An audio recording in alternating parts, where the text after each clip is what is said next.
Hello everyone. How are you doing today? In this video, I want to go over how I make a fine art floral image that is pretty good straight out of the camera, but definitely needs a few little tweaks to make it better. In this video, we're going to cover how I'm going to get rid of elements that are in the way. I'm going to cover how I use gradients to soften and direct the eye, and I'm going to show you how I manage highlights and shadows to create a dynamic image. All right, let's jump in. So this image is actually one that I shot in the HIF or HIF format. It's sometimes called HEIC or HEIF. Sony in their cameras now has HIF as an option instead of JPEG, so you can have RAW plus HIF. HIF is kind of the new JPEG. JPEGs have been around for decades, and the HIF format is new. It's smaller, but it gives you a little bit more editing latitude, and I've been having fun playing with it because using Sony color looks, or what are they called? Color styles?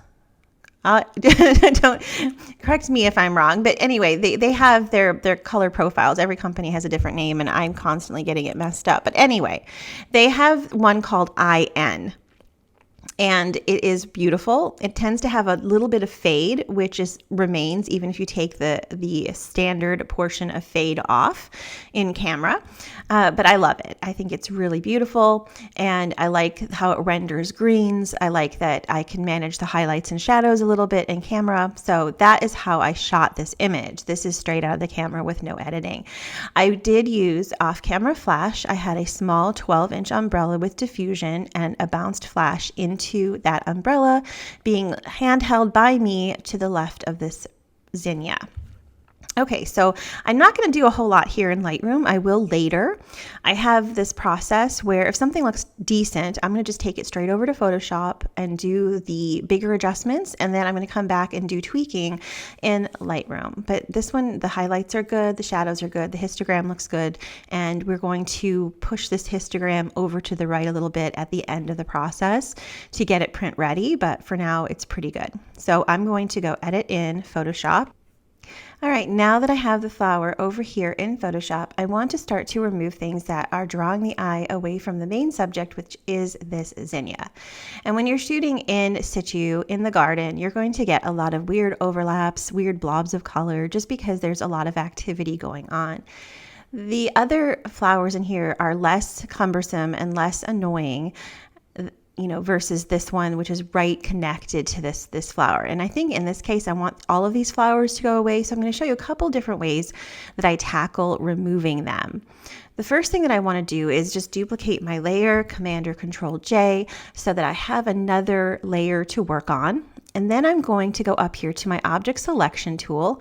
And I have the one with the square box that looks like a frame and an arrow chosen. And what I'm going to do is select this flower, and it does a pretty good job of it. And now I'm going to just do content aware fill just to see what it is going to fill that area with. And in this case, it's actually trying to fill it with more petals, which is not what I want. So I'm going to hit cancel. Now, what I want to do is make this go away. So I'm going to actually use the clone stamp tool and give that a go by choosing an area that's in the general area of this object and just cloning over and filling in this area. See how I'm mousing over and I'm choosing bits and pieces, and it's not going to look great. It's not going to look perfect by any stretch of the imagination, but I'm trying to make it seem a little bit less noticeable, and we're still going to have to do some cleaning up. And I'm going to maybe make this dark. It makes more sense, of course, to clone inside here something that's physically next to the area that you're working on. For instance, there's a bud here I brought over from over here. So I'm going to hit the Option key and click on this leaf, and I'm going to come in here and just soften that edge a little bit. We just want it to be less noticeable. When I take off the marching ants by hitting Command D, now we see that it's not perfect by any stretch of the imagination. We definitely have an outline of what's happening with the old subject that used to be there. So what I'm going to do is go to my spot healing tool brush, and I'm going to make it pretty small. I'm going to zoom way in, And I'm going to run along the edge here and see if it does a good job of blending things in. I also have a line here from where I must have cloned over a sharp edge. And like I said, this is kind of more art than science.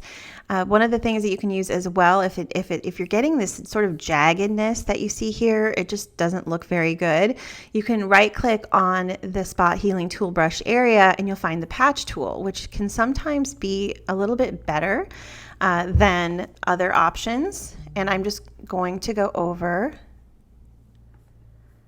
this here and take small selections of that area. You don't want to use a huge area because if you do, you're going to run the risk of it being a little bit funky. I don't know what the best word is, but doing small areas, dragging it to the top, dragging it to the bottom. Now this is kind of a tricky area because we have a lighter area above and a darker area below. It seems like if I drag it below, that it does a pretty good job of sort of creating a nice transition between the two, like that. So nothing is going to make this super simple. Sometimes it is, but you know, if I'm being honest, the garden has a lot of texture, it has a lot of activity, it has a lot of subjects, and so this is never, you know, a super fast process for sure. Now here's one thing that can cause a lot of trouble, and this is that feathering out of the color that is not attractive. So I'm going to back up here a little bit and maybe go back to the spot healing brush, make it smaller, and see if I can't get rid of these without pulling the pink color into the green. And like I said, you just have to keep finessing it. Sometimes it works great, sometimes it doesn't. Now I do see a distinctive shape of where the subject used to be, but I don't think anybody else is going to recognize that. I'm recognizing it because I knew it was there, but it doesn't really show to me otherwise. There is a light area here that I think is kind of bizarre. And then the patch tool I found, you know, in this particular image is working better. So I can continue to patch it. I might eventually clone something over if necessary, but I'm going to show you a trick with linear gradients or gradients, depending on which program you're in. This can help soften and direct the eye to the subject and probably make it a moot point that anything is showing. So the rest of these, I might try a different method. I think I am going to remove this one for sure. So let's just try the patch tool and see what it does. Select the whole thing, and it actually does a pretty good job. And this one as well. We're going to get rid of this stem here and some weirdness that's happening there. Not bad. You know, I'm kind of impressed. Sometimes it works great. Sometimes you're just like wanting to bang your head against something and scream. It just depends on the day. And to any light areas, anything that can draw the eye. Okay, and I might, you know, decide that it's advantageous to grab my clone stamp tool, make it nice and big, and I'm going to go over the top of this bud right here, but I need to make this smaller because I don't want to go over into the edge of the frame. So let's collect that, and we'll just stick another bud over here. Maybe we'll stick it over here.